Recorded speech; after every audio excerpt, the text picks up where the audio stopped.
Kwaku mandizibulisele kwakhona kuni ma-Afrika amahle. Ndinamkele kwikhasi lethu elithi funda rhoqo. Abantu abaninzi bakhulise xa bebhala iinyanga zonyaka bathi uJanuwari nguJanuwari okanye mhlambi bathi uDisemba nguDisemba. Eso ayisiso isiXhosa. Apha kwantu sinawo amagama esithi sibize ngawo iinyanga zonyaka.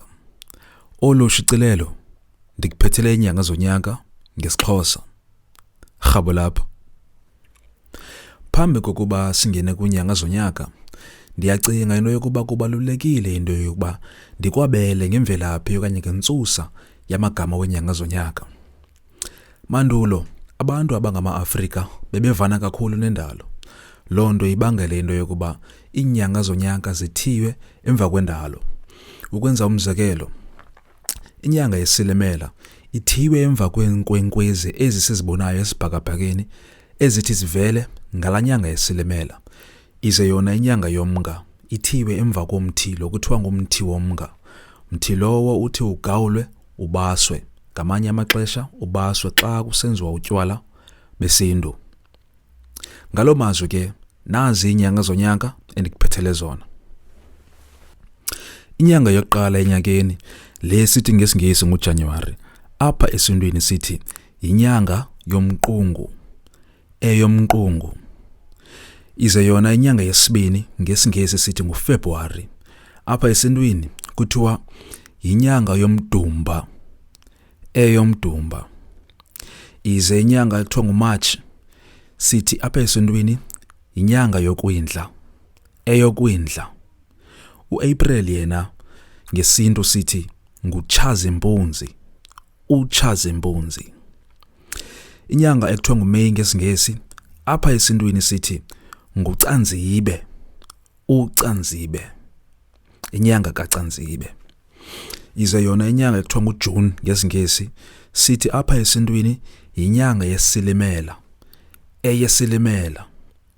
Inyanga yesilimela ibaluleke kakhulu kwisizwe sakwaXhosa kuba kaloku le nyanga yilanyanga kuthiwa kuqala unyaka ngayo.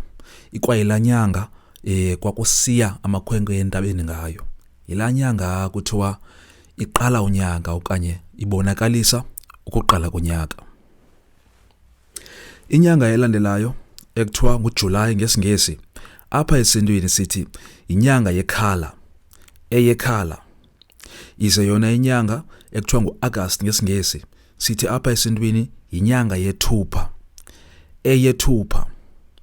Ize yona inyanga kaSeptemba sithi ngesintu yinyanga yomsintsi. Eyomsintsi. Aze uOctober yena ngesixhosa sithi yinyanga yedwarha. Eyedwarha. uNovember yena sithi yinyanga yenkanga. Eyenkanga. Aze yona uDisemba inyanga yokugqibela kwikhalenda sithi yinyanga yomnga. Eyomnga. Ezo ke ibizinyanga zonyaka zesiXhosa uziphethelwe ngokuzingca kumfundisi-ntsapho wakho omthandayo. Ukuba ke uyasonwabela isiqulatho okanye icontent yale channel okanye elikhasi, qinisekisa into yokuba uyasubscribe okanye uzibophelele ngokucofa iqhosha eliya lebomvu. Uze ucofe ulike okanye uthande ivideo yethu ukwenzela into yokuba ibonakale nakwabanye abantu abanothi babe nomdla. Siyabulela ngokuthi ufikelele esiphelweni sale video. Enkosi.